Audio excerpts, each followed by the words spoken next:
आज की कहानी है वह काली औरत कौन थी। आलिया की शादी को अभी कुछ ही दिन गुजरे थे, तभी उसके शौहर समद ने उसे होटल में डिनर पर ले गया। डिनर करते टाइम आलिया की नज़र एक बूढ़ी काली औरत पर पड़ी, जिसकी आंखें एकदम पीली और चेहरा एकदम से काला था। वह उसे घूरे जा रही थी। आलिया को लगा कि शायद वह भूखी है। उसने बूढ़ी औरत को खाना दिया, पर ऐसा अक्सर होने लगा। जब भी वह कहीं बाहर जाती, वह औरत उसका पीछा करती रहती। यहाँ तक कि आलिया ने अपने घर के बाहर भी उसे खड़ा देखा। अब आलिया को उस पर गुस्सा आने लगा था। वह जानना चाहती थी कि वह बूढ़ी औरत उसका पीछा क्यों कर रही है। फिर एक दिन आलिया पर एक हमला हुआ, जिसमें वह अपनी जान बचाकर भागते हुए बेहोश होकर गिर पड़ी। पर जब उसे होश आया तो उसने अपने आप को एक टूटी फूटी झोपड़ी में बंद पाया। उसने अपनी आंखें खोली तो सामने वही बूढ़ी काली औरत उसके सामने बैठी थी। आलिया एक झटके से उठकर बैठ गई और चिल्लाने लगी कि कौन हो तुम, मेरा पीछा क्यों नहीं छोड़ती, मेरा पीछा क्यों कर रही हो। वह बूढ़ी औरत आलिया को बहुत कुछ बताना चाहती थी, पर तभी वह गुंडे जो आलिया का पीछा कर रहे थे फिर से आ गए। ये कहानी मैंने कहीं से कॉपी नहीं की है, ये मेरी अपनी सोच से बनाई हुई कहानी है। इस कहानी को सोचकर लिखने में बहुत मज़ा भी आया और बहुत ज़्यादा मेहनत भी लगी। आपको इस कहानी को पढ़ने और सुनने में मज़ा आया या नहीं, कमेंट करके बताइएगा ज़रूर।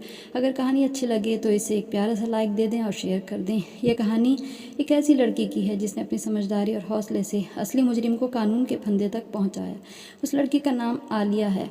बड़ी आलिया पढ़ाई पूरी करके एक सॉफ्टवेयर इंजीनियर बन चुकी थी। उसके पिता एक बहुत बड़े बिजनेसमैन थे और माँ एक स्कूल के प्रिंसिपल। कुल मिलाकर एक बहुत प्यारा परिवार था। अब आलिया के पिता को उसकी शादी की चिंता सताने लगी थी। आलिया के लिए बहुत से रिश्ते आए, पर आलिया के माता पिता अभी तक उन रिश्तों को लेकर दिलो दिमाग से सहमत नहीं थे। फिर एक दिन एक बहुत अच्छे ख़ानदान से आलिया के लिए रिश्ता आया। लड़के का नाम था समद। समद के पिता रिटायर्ड मेजर जनरल थे और माँ एक हाउसवाइफ थी, पर अब इस दुनिया में नहीं थे। समद एक बहुत बड़ी कंपनी चलाते थे। खूब दौलत कमाने की लगन में समद ने कंपनी को काफ़ी ऊंचाई तक पहुंचाया था। जब समद का रिश्ता आलिया के लिए आया, एक ही नज़र में दोनों एक दूसरे को पसंद कर लिया। और इधर आलिया के माता पिता भी समद को बहुत पसंद करते थे।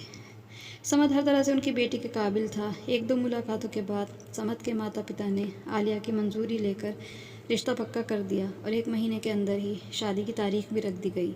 जल्द ही शादी का दिन भी आ गया। बहुत धूमधाम से बेटी की शादी हुई। चारों तरफ खुशियों का माहौल बिखरा हुआ था। रंग बिरंगी रोशनी, फूलों और खाने की खुशबू से माहौल खुशनुमा बन रहा था। जल्द ही आलिया की रुखसती का वक्त हो गया। आलिया रुखसत होकर समद के साथ एक महल नुमा घर में पहुंची। उस घर के बाहर नेम प्लेट उसके ससुर के नाम से थी, retired major general Rashid. Alia अपनी शादी से बहुत ज़्यादा खुश थी। उसने जैसा ससुराल चाहा और जैसा शौहर चाहा था, वह सब उसके पास था। आलिया की शादी को एक हफ्ता हो गया था। उसे अपने माता पिता की बहुत याद आ रही थी। उसने समद से घर जाने के लिए कहा। समद उसे घर छोड़ता हुआ ऑफिस चला गया और वहाँ से शाम को लौटते हुए एक होटल में खाना खाने का प्रोग्राम रखा। शाम को ऑफिस से लौटते हुए समद आलिया के घर पहुँचा। आलिया भी तैयार थी। दोनों खुशी खुशी डिनर के लिए होटल की तरफ रवाना हो गए। काफ़ी देर तक एक दूसरे की आंखों में आंखें डाले वे बातें करते रहे। उसके बाद उनके टेबल पर खाने का सभी सामान लग चुका था। खाना खाते हुए आलिया की नज़र होटल के बाहर बैठी एक बूढ़ी औरत पर गई, क्योंकि आलिया की टेबल बिल्कुल विंडो के पास लगी हुई थी, जिससे बाहर का ट्रैफिक कांच की दीवार से पार साफ नजर आ रहा था। बूढ़ी औरत का चेहरा काला था और आंखें एकदम पीली पीली। आलिया की नज़र जब उस औरत पर पड़ी, औरत आलिया को ही देख रही थी। आलिया को लगा शायद वह बहुत ज़्यादा भूखी है। उसने वेटर को बुलाया और उस बूढ़ी औरत के लिए खाना पैक कराया। जब आलिया और समझ जाने लगे तो वह पैकेट उस औरत को देकर आलिया आगे बढ़ गई। इसी तरह उनकी शादी को 20-25 दिन गुजर गए। आलिया की ज़िंदगी खुशियों से भरी हुई थी। समद भी उसे बहुत चाहता था, उसकी हर ज़रूरत का ख्याल रखता था। वह हर बात समद के अंदर थी जो एक अच्छे शौहर में होनी चाहिए। अक्सर वह उसे बाहर खाना खाने ले जाता, शॉपिंग कराता, घूमने जाते और खूब मज़ा करते। आज भी आलिया एक शॉपिंग मॉल से बाहर निकल रही थी, तभी उसकी नज़र उस बूढ़ी औरत पर पड़ी। बूढ़ी औरत को वह पैसे देने लगी। वह बूढ़ी औरत उससे पैसे लेने से इनकार करने लगी। आलिया ने उसके चेहरे को देखा। ये तो वही बूढ़ी औरत है जिससे मैंने होटल के बाहर देखा था। आलिया उस बूढ़ी औरत को पैसे देकर आगे बढ़ गई। फिर ऐसा अक्सर होने लगा। कभी कभी वह बूढ़ी औरत उसे दिख जाया करती। उसका काला चेहरा, पीली आंखें हमेशा आलिया को घूरती रहती। एक दिन फिर से ऐसा ही हुआ। आलिया एक रेस्टोरेंट में खाना खाने गई। तभी उसकी नज़र उस बूढ़ी औरत पर पड़ी जो आलिया को घूर रही थी। अब आलिया को गुस्सा आने लगा था, जो सोच रही थी कि ये सब क्या है। जहाँ भी मैं जाती हूँ वहीं ये बूढ़ी औरत क्यों आ जाती है और मुझे घूरती रहती है। बूढ़ी औरत भी शायद इस बात को समझ चुकी थी। अब आलिया जैसे ही बाहर निकली वह बूढ़ी औरत वहाँ नहीं थी। फिर एक दिन आलिया अपने घर के टेरेस पर थी। उसने देखा वह बूढ़ी औरत उसके घर के बाहर खड़ी है और आलिया की तरफ देख रही है। आलिया से रहा नहीं गया। उस बूढ़ी औरत को आवाज़ दी और उसे रुकने के लिए बोला, पर वह बूढ़ी औरत वहाँ से भाग गई। आलिया को अब बहुत गुस्सा आ रहा था। वह जानना चाहती थी कि बूढ़ी औरत आखिर उसके आसपास उसका पीछा क्यों करती रहती है, पर इस बात का जिक्र आलिया ने किसी से भी नहीं किया। इधर समत किसी बिजनेस टूर पर विदेश जा रहा था। आलिया उसको छोड़ने एयरपोर्ट जा रही थी। गाड़ी में बैठकर थोड़ी ही दूर पहुंचे थे कि गाड़ी ख़राब हो गई।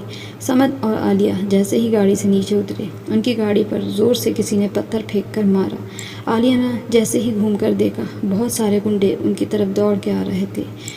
वह रास्ता बहुत सुनसान था। वहाँ मदद के लिए किसी को नहीं पुकारा जा सकता था। समद ने आलिया को भागने के लिए कहा। वह दोनों भागने लगे। भागते भागते आलिया न जाने किस गली में पहुँच गई। शायद वह समद से बहुत दूर हो चुकी थी। वह बहुत अकेली और डरी हुई थी। उसका बदन थर थर काँप रहा था। फिर भी वह भागती रही। भागते हुए उसकी आंखों के आगे अंधेरा छा गया और वह गिर पड़ी। उसके बाद जब उसे होश आया और उसने अपनी आंखें खोली तो वही बूढ़ी औरत उसके सामने खड़ी थी। वह एक झटके से उठ खड़ी हुई और गुस्से से उस औरत से पूछा, तुम यहाँ क्या कर रही हो? तुम मेरा पीछा क्यों कर रही हो? उस बूढ़ी औरत ने आलिया को शांत होने के लिए कहा। आलिया ने खुद को एक टूटी फूटी झोपड़ी में बंद पाया। वह डर और गुस्से से चारों तरफ देख रही थी। उसे कुछ भी समझ में नहीं आ रहा था। तभी वह उस औरत पर चिल्लाई, आखिर क्यों हमारी जान के पीछे पड़ी हो? चाहती क्या हो हमसे?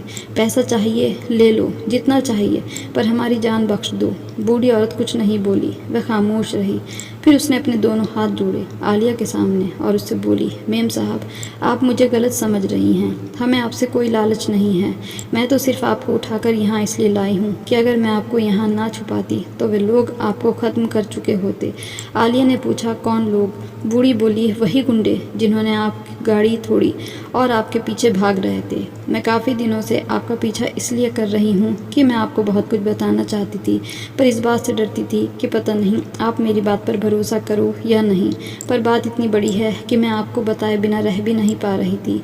इसीलिए हर बार आपको बताने जाती थी और फिर हिम्मत हार के चली आती थी। आप मुझे गलत मत समझो मेम साहब। हर अमीर आदमी हम गरीबों को पैसे का लालची ही समझता है, पर दरअसल पैसे की हमें सिर्फ ज़रूरत होती है, लालच नहीं। ऊपर वाला आपको लंबी उम्र दे।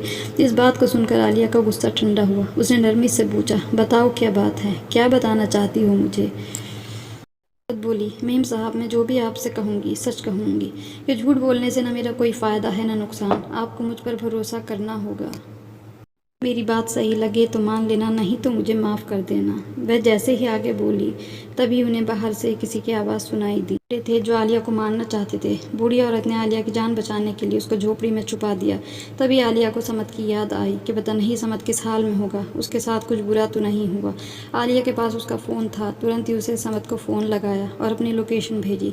तभी वह गुंडे बूढ़ी औरत को धक्का देकर अंदर झोपड़ी में घुस आए और आलिया को खींचते हुए वहाँ से ले गए। उन्होंने आलिया के सर पर कुछ मारा जिससे आलिया बेहोश हो गई और जब उसकी आँख खुली तो वह किसी पागल खाने में थी। उसे समझ नहीं आ रहा था किसके साथ क्या सब कुछ क्या हो रहा है। जब उसे होश आया उसने अपने चारों तरफ पागल औरतों का झुंड देखा। वह बहुत ज़्यादा डर गई थी और घबरा रही थी। उसे समझ नहीं आ रहा था वह गुंडे कौन थे, क्यों उसे मारना चाहते थे, उसे पागल खाने कैसे लाया गया। इतने सारे सवाल उसके मन में उठ रहे थे, पर उसके पास कोई जवाब नहीं था। न कोई ऐसा इंसान था जिससे वह जवाब मांग सकती। उसे समझ नहीं आ रहा था। उसे समत की और अपने माता पिता की बहुत याद आ रही थी। उसका फ़ोन भी अब उसके पास नहीं था। वह कैसे अपने घर खबर करे। तभी डॉक्टर वहाँ आए। उसने डॉक्टर से कहा, डॉक्टर, मुझे पागल खाने क्यों लाया गया है? मैं पागल नहीं हूँ। उसने पूरी बात डॉक्टर को बताई। डॉक्टर ने प्यार से उसके सर पर हाथ फेरा, कहा, तुम्हें आराम की ज़रूरत है, और उसे एक इंजेक्शन देकर सुला दिया गया। अगले दिन जब आलिया जागी, उसके दिमाग पर बहुत भारीपन था। उसके हाथ पैर भी ठीक से काम नहीं कर रहे थे। हिम्मत करके उठी। उसने चारों तरफ देखा। उस पागल खाने में पागल ही पागल औरतें थीं। उसे लगता था कि अब वह नहीं बचेगी।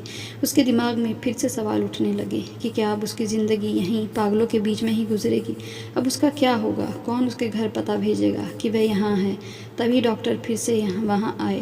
उसने डॉक्टर के पैरों में गिर कर कहा, डॉक्टर प्लीज़ एक बार मेरी बात का यकीन कीजिए। मैं पागल नहीं हूँ। आप देख लीजिए, मुझे चेक कीजिए, मुझे सवाल कीजिए। आपको कहीं से भी नहीं लगेगा कि मैं पागल हूँ। तभी दूसरी डॉक्टर वहाँ आई।